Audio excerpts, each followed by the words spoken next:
नमस्कार, मैं हूं हर्षिता और आप देख रहे हैं बेधड़क खबर। 5 अगस्त भारत के इतिहास की स्वर्णिम अक्षरों में लिखी जाने वाली तिथि है।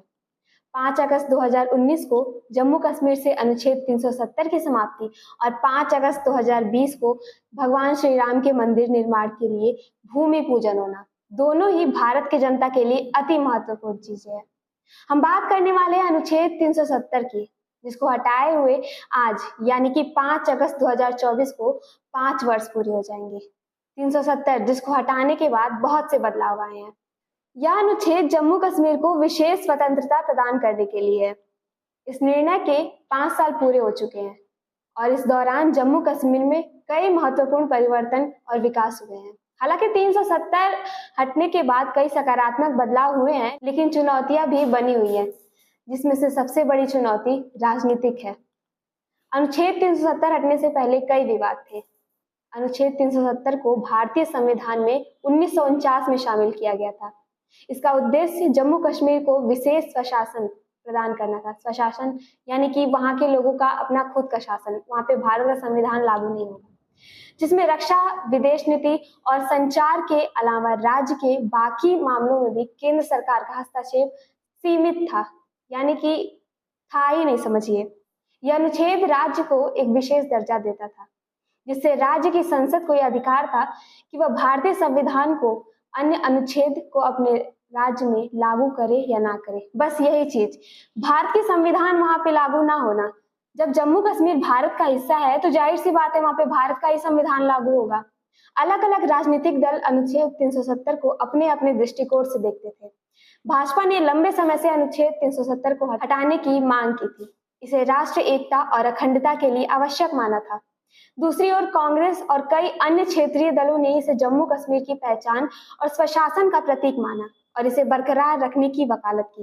राज्य के बाहर के लोग वहां से संपत्ति नहीं खरीद सकते थे, वहां उनका अधिकार नहीं था। इससे राज्य की सामाजिक और सांस्कृतिक संरचना पर विशेष प्रभाव पड़ा था, जिससे विवाद और असंतोष की स्थिति बनी रही। कई लोगों ने विश्लेषण किया और माना कि अनुच्छेद 370 की वजह से जम्मू कश्मीर में आतंकवादी गतिविधियों को बढ़ावा मिला है। इसे हटाना ही सही रहेगा। इसको हटाने के पक्ष में रहे लोगों का कहना था कि इसके लिए राज्य में शांति और स्थिरता स्थापित होगी, जबकि विरोधियों का मानना था कि यह कदम राज्य में अशांति और विरोध का बढ़ावा देना है। जम्मू कश्मीर का मुद्दा अंतर्राष्ट्रीय स्तर पर भी विवादित रहा है। पाकिस्तान ने हमेशा ही 370 को हटाने का विरोध किया है और इसे कश्मीर विवाद का उल्लंघन माना है। इसके अलावा कई अंतर्राष्ट्रीय संगठनों ने भी और देश से भी इस मुद्दे पर अपनी चिंताएं व्यक्त की हैं। अनुच्छेद 370 को हटाए जाने के बाद जम्मू कश्मीर की पूर्व मुख्यमंत्री और पीडीपी के प्रमुख महबूबा मुफ्ती ने इस फैसले की कड़ी आलोचना की। आइए इस महत्वपूर्ण मुद्दे पर महबूबा मुफ्ती के बयानों पर और उनके प्रभाव पर एक नजर डालते हैं। महबूबा मुफ्ती ने केंद्र सरकार के इस कदम को लोकतांत्रिक मूल्यों के खिलाफ बताया। उनका मानना था कि इस तरह के फैसले जम्मू कश्मीर के लोगों के अधिकारों का हनन करते हैं, उनको कमजोर करते हैं और उनको हाशिए के समाज में धकेलते हैं। उन्होंने चेतावनी दी है कि यह कदम राज्य में असंतोष और विरोध को बढ़ावा देगा। इससे सुरक्षा खराब होगी, सुरक्षा खत्म हो जाएगी, समझिए। उन्होंने सरकार से अपील की कि वहां इस निर्णय पर पूर्ण विचार करे और जम्मू कश्मीर के लोगों की भावनाओं का सम्मान करे। मुफ्ती के बयान ने विपक्षी दलों के बीच भी समर्थन और विरोध की लहर पैदा की। कांग्रेस और अन्य क्षेत्रीय दलों ने भी इस मुद्दे पर महबूबा मुफ्ती का समर्थन किया, जबकि भाजपा और उनके समर्थकों ने इस कदम का स्वागत किया और इसे राष्ट्रहित में बताया।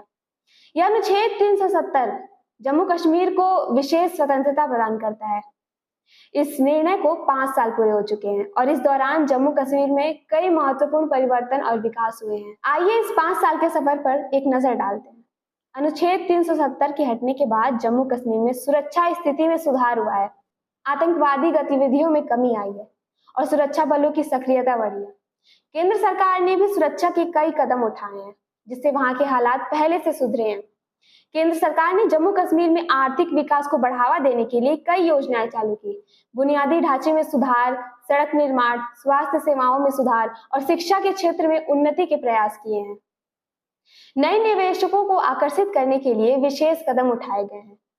वहां निवेश करें, इसलिए सरकार ने वहां के कुछ टैक्स भी कम किए हैं और ये कई जगह पर भी होता है जहां पे लोग आके निवेश कर सके।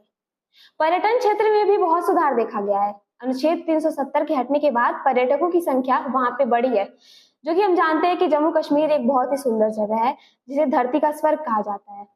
सरकार ने पर्यटन स्थलों को विकसित करने के लिए कई योजनाएं बनाई हैं, जिससे स्थानीय अर्थव्यवस्था को मजबूती मिली है।